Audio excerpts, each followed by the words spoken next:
You know, in the world of information technology and work placement, my next guest is a global superstar.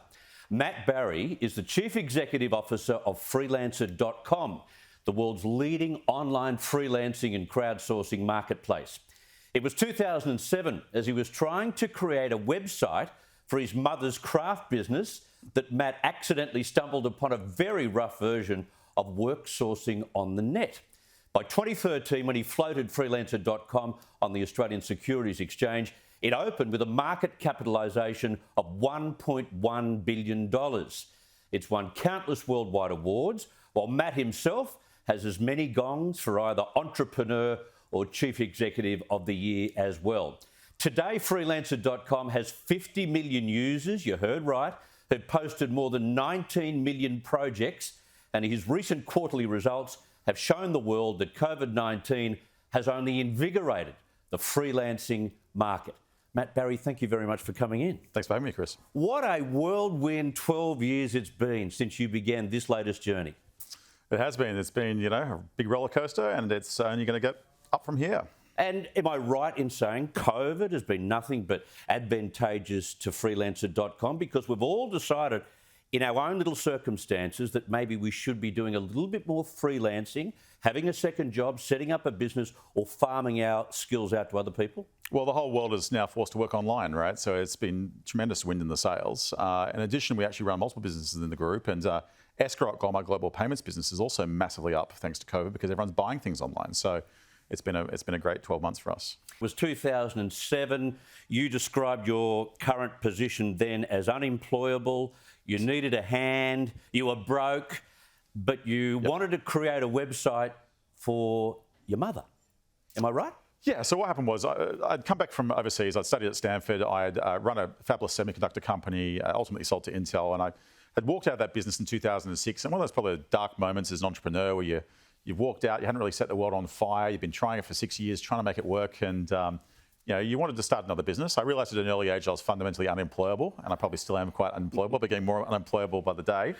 And so I thought I've got to create my own life. And I thought in my spare time, I told my mother, I think in 1995, she should create a website for her business. And if she did that, she would have been one of the pioneers on the internet for e-commerce. So fast forward to 2007, she still hadn't done it. So I'll do this for you, don't worry. And so I went out there and I realised what a mistake it was when she had 10,000 products all unlabelled, without descriptions and all with random pricing. But long story cut short, I was trying to get some data entry done. I was trying to get a little brother or sister of a friend of mine to do the work. You work at home on a computer, I'll pay you $2,000. I would have loved this job if I was at first year uni or a final year. But everyone's complaining, oh, it's too hard, it's boring. I know it's boring. If it wasn't boring, I'll do the job. After soccer practice, I got exams. And finally, in frustration, I went to the internet. I typed in data entry online or cheap data entry, and I found this website called Get a Freelancer. It was run by a Swedish guy living on a fish farm in Vanuatu. And I posted a job. I walked away for lunch. I came back and I had 70 people bidding on the job. I'll do it for $1,000, $500, $400, $300, $200, $100. And I thought, no way, can this be real? And long story cut short, it was absolutely phenomenal. I got the job done in 3 days, paid when the job was done. It was perfect.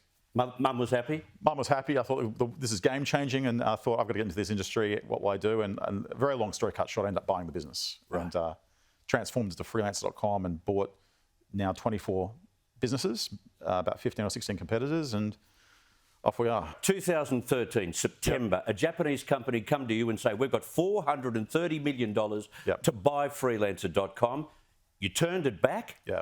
Several months later, you ended up floating on the Securities Exchange. Why those decisions? Well, we'd made the decision to float it beforehand. I'd run a venture-backed company prior to this, and you go through the traditional raise Series A, Series B, Series C, dilute, give up control, and next thing you know, 6 years later, you have 16 people on your board, and you're wondering, you can't make a decision anymore, and you're a minority shareholder, and you're hamstrung. And I thought, I won't do that again. So I thought, let's try and bootstrap the business. And Australian businesses, traditionally, we've had great operators because the financing environment in the past, not today, but in the past, has been terrible. So you had the emergence of companies like Atlassian, Kogan, et cetera, with great operators who didn't raise any money, right? Mostly bootstrapped. So I thought, let's do that. So I thought, let's make $1 and spend $1 very carefully and grow the business as kind of, I've got the money to be able to afford to do that. And so when I saw Instagram get bought for $113 billion, was 551 days old. It had 40 people and no revenue. I thought, gee, we're actually providing opportunity, income and jobs to people around the world. It's doing great for the world. You know, we probably need to get some recognition. And you typically get that in the venture space by raising and raising and raising, which I think is probably one of the most depressing moments of your life because you're giving a part of your company up because you can't figure out how to make it profitable. And so, so we went down that path. And I'll tell you a very funny story about the acquisition. Yep. So one day I get this email. It's from a consulting group called Gatam, and they said, we would like to talk to you about the crowdsourcing space. We think it's the future. I said, no problem. They said, could we speak to you for 8 hours? I said, no, I'll give you 1 hour, right? So they got me on the phone. We've surveyed the space, looked at 85 companies, etc. And it's a confusing conversation. That ended up. And then a few days later, I got this email from a guy called Hiroki saying, I'm flying to Australia. I'm going to buy your company. I'll see you in 2 days. So he wanders in with Morgan Stanley and he says, Matt, I'd like to buy your company for $100 and something million. And I said, well, it's not really for sale. How did you get that number? And he said, it's the Foreign Investment Review Board limit. I said, well, it's not for sale and that has no bearing on the valuation of the company. He goes, okay. So he walks away and comes back a week later and says, I'd like to offer you $200 and something million for the company. I said, well, it's not for sale. He goes, what's the price? And I said, well, it's a rocket ship. Why would I get off the rocket ship? And he goes, okay. He goes away and comes back. And he was a nice guy, but I thought, how is he doing these trips back and forth to Japan? Because he looked a bit frail. But anyway, he eventually came in and he said, I'll offer you $300 million. And I said, no. And I said, we're taking the company public. And the Morgan Stanley goes, you're not taking it public. I said, we're 6 weeks into the due diligence committee meetings. It's going public. And they left. And at that point, I thought, I'll call a friend of mine I met at a dinner recently who was at UBS. And I said, what do you think I should do? And he goes, you're doing pretty well by yourself. Just keep doing what you're doing. It goes going up $100 million each week. And so he came back and he offered the final amount for $30 million US. And I said, no, not interested. You know, we're taking it public, etc. And you knew the trajectory was far higher than any of this. Well, I got a free roll of the dice. Either I'd IPO and open at a higher price, or it wouldn't, and I could always go back and sell if I wanted to. Anyway, he said, time to stop this most unusual method of negotiation against myself. So, you know, I think I upset him a little bit, but it was an interesting time. That is a great story. And so what we've learned from COVID-19 is that starting your own business in this way and searching for information to set up your business through Freelancer.com is the way forward. It's going gangbusters. You can literally start any business you can possibly think of with Freelancer. So we have 50 million freelancers, which is twice the population of Australia. Any skill set you can think of, people do design, programming, research, business plans, find customers for you, sell products, whatever it may be, product manufacturing.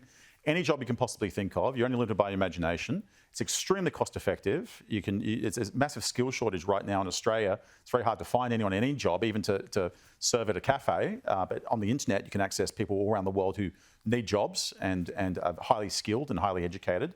And you can really start any business off the back of a credit card or a shoestring budget. Which brings me to the new frontier, or the next frontier for you. You're now approaching governments, including our own, but firstly, the United States government, through NASA, you're trying to say to them, you can get intellectual intelligence, ideas, people who work for you at an inexpensive rate.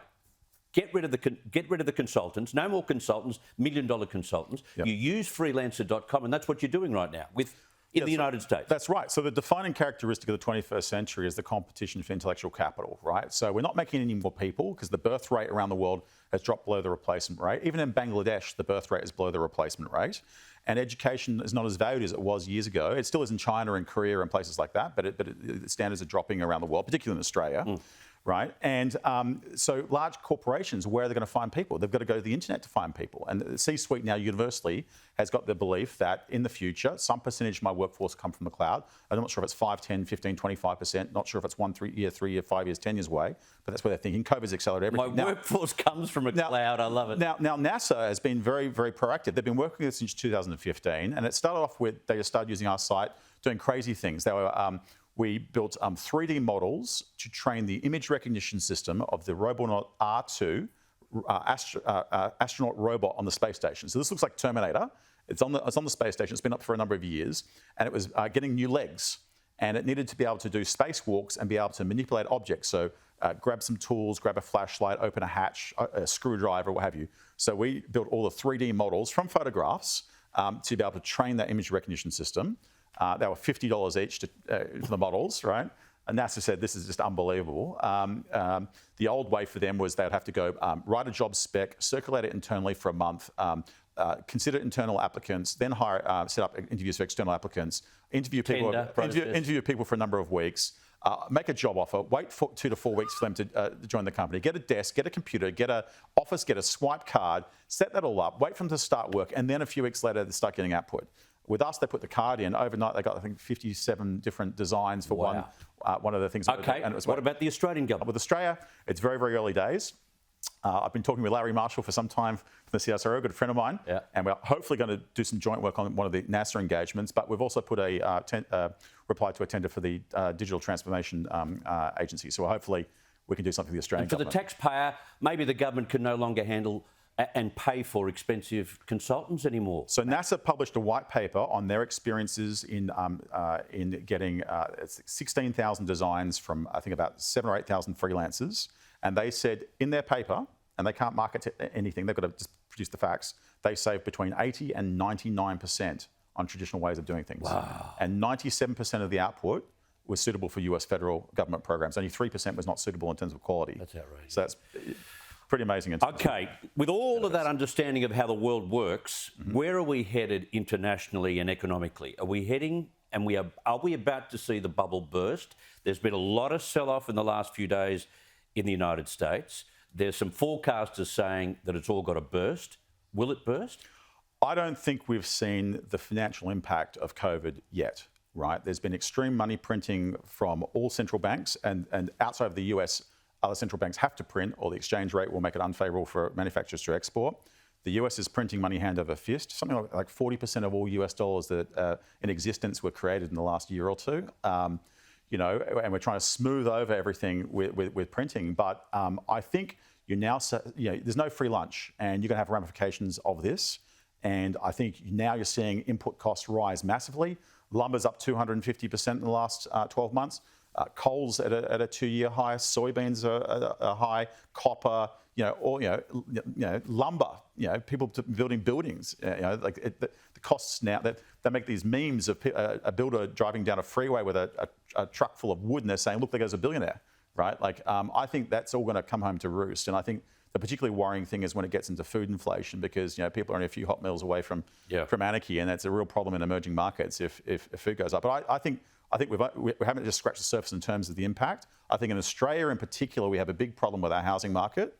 The replacement rate is about 2.1. So every woman on the planet needs to have 2.1 children to maintain the population. Australia's about 1.6. And wages have been anemic. They've been only growing about 1.9%. That was before COVID, right? So if wages aren't going up and we aren't making any more people, why do we have the second most expensive housing market in the world here in Sydney?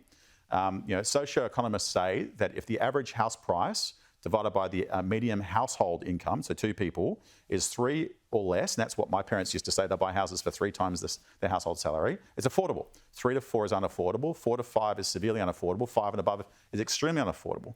Sydney peaked at 13.7 times, right, in 2017. It came down a little bit, but now with houses running again and incomes coming down with COVID, I think we're probably at the peak again. Okay, last question to those budding entrepreneurs who think, I've got a business idea, I don't have the confidence to start it.